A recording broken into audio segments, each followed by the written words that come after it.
Você já parou para pensar que a sua promessa pode já estar liberada, mas ela depende de uma obediência para você acessá-la? Foi exatamente assim que aconteceu com Abraão.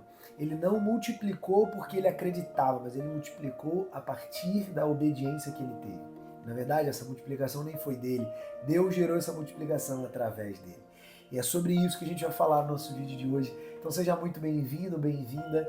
Todas as semanas nós trazemos uma nova palavra de Deus aqui, direto ao teu coração. E hoje nós estamos caminhando sobre uma série chamada As Portas da Obediência, onde estamos falando sobre diferentes portas que se abrem nas nossas vidas quando nós obedecemos a palavra e a vontade de Deus. Então já falamos, por exemplo, sobre a história de Oséias e como ele obedeceu a Deus quando Deus o chamou para que ele se casasse com uma prostituta e recuperasse ela, né, representando ali o povo de Israel. Depois falamos sobre a porta da provisão que foi liberada na vida de Elias quando ele decidiu obedecer e depender de Deus, sendo alimentados por corvos e depois pela viúva de Sarepta. E hoje nós vamos falar sobre a porta da obediência que Abraão abriu. Qual foi a porta que ele abriu? A porta da multiplicação.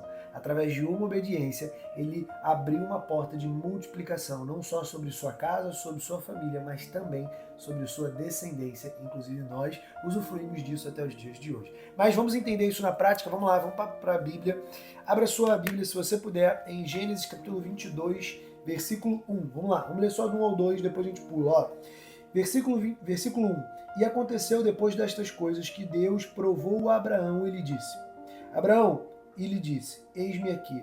E ele disse: toma agora o teu filho, teu único filho Isaque, a quem tu amas, e vai para a terra de Moriá, e oferece-o ali como oferta queimada sobre um dos montes que eu te direi. Até aqui tá bom.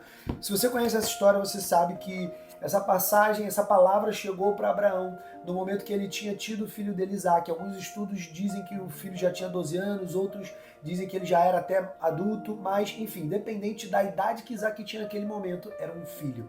Então, Isaque era um filho de Abraão. Aqui a Bíblia diz que ele era o único filho, mas na verdade ele já tinha um segundo filho, que era Ismael, mas que na prática era filho de Agar, ou seja, era filho da sua serva, não era filho de Sara, sua esposa.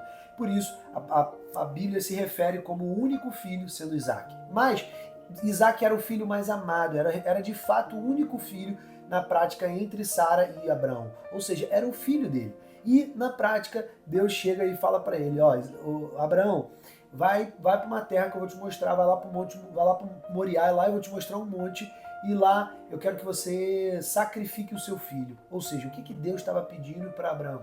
Que ele entregasse tudo que ele mais amasse, para provar que de fato o amor dele estava em Deus e não no filho. E aqui a gente já para fazer uma reflexão.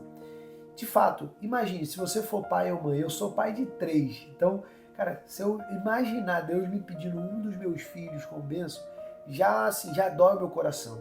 Eu não sei se eu seria capaz de ser tão obediente quanto Abraão foi, sendo bem transparente dentro das minhas limitações. Então, será que você seria capaz de realmente entregar o seu filho como sacrifício? Só que por que Abraão cria que a obediência dele ali teria êxito?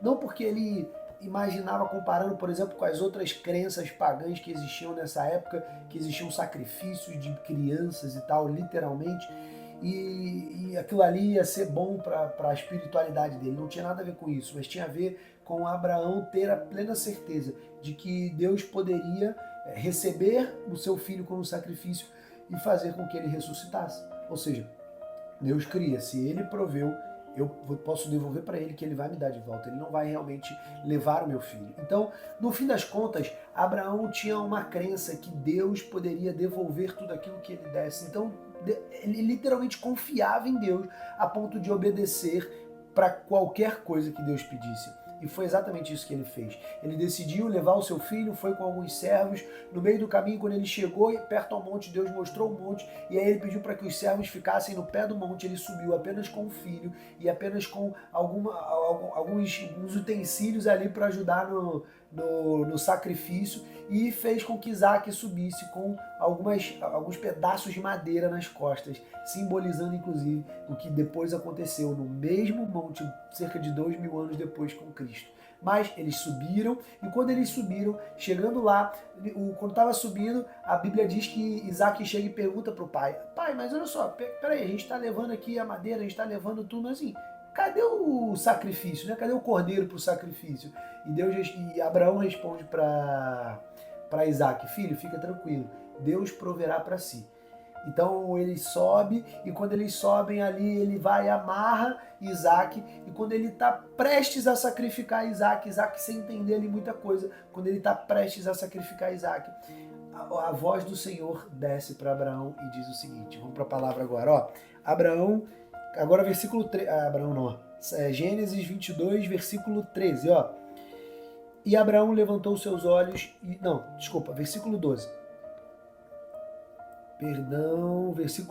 versículo 11, ó. E o anjo do Senhor o chamou do céu e disse: Abraão, Abraão. E ele disse: aqui estou. E ele disse: não ponhas a tua mão sobre o menino e nem faças alguma coisa com ele, porque agora eu sei que tu temes a Deus, vendo que não negaste a mim, teu único filho. E Abraão levantou seus olhos e olhou, e eis de trás dele um carneiro, preso pelos chifres em um arbusto. E Abraão foi e tomou o carneiro e o ofereceu como oferta queimada no lugar de seu filho. E Abraão chamou o nome do lugar de Jeová-Jirê, que significa o monte do Senhor será visto, ou Deus proverá. E o anjo do Senhor chamou Abraão do céu uma segunda vez e disse: por mim mesmo jurei, diz o Senhor, pois porque tu fizeste tal coisa e não negaste teu filho, teu único filho, em bênção eu te abençoarei, e em multiplicação eu multiplicarei tua semente, e como as estrelas do céu, e como a areia que está sobre a beira do mar, e a tua semente possuirá o portão dos meus inimigos. Preste atenção agora no versículo 18, ó. Em tua semente todas as nações da terra serão abençoadas, porque tu obedecestes a minha voz. Ou seja, aqui Deus dá uma palavra para Abraão, onde ele deixa claro: você vai ser frutífero e eu multiplicarei tudo através de você, porque tu obedeceste a minha voz. Aqui Deus nos ensina que através de uma obediência de um homem, hoje nós usufruímos de uma multiplicação que se estendeu até nós a partir da bênção, primeiro da obediência de Abraão e depois lá na frente da obediência de Jesus. Então, na prática, nós entendemos que a obediência abre portas. E nesse caso, a obediência abriu uma porta de multiplicação, não só sobre a própria vida de Abraão, mas sobre a vida de sua descendência que nós usufruímos até hoje. Então eu declaro sobre a tua vida que as obediências que Deus te cobrar e que você obedecer abrirão portas, não apenas sobre a tua vida, mas sobre os teus filhos, sobre os filhos dos teus filhos e sobre todas as tuas gerações. Porque você obedeceu, muitos da tua geração e da tua descendência irão usufruir da multiplicação que Deus dará sobre a tua família e sobre a tua descendência através de você e da tua obediência. Amém? Espero que você tenha entendido essa palavra. E para a gente finalizar, vamos orar, feche seus olhos se você puder.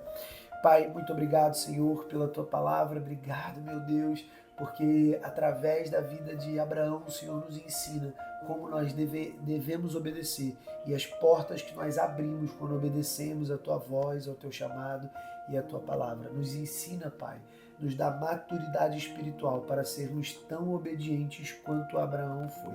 Em nome de Jesus. Amém. Amém, amados? Até semana que vem.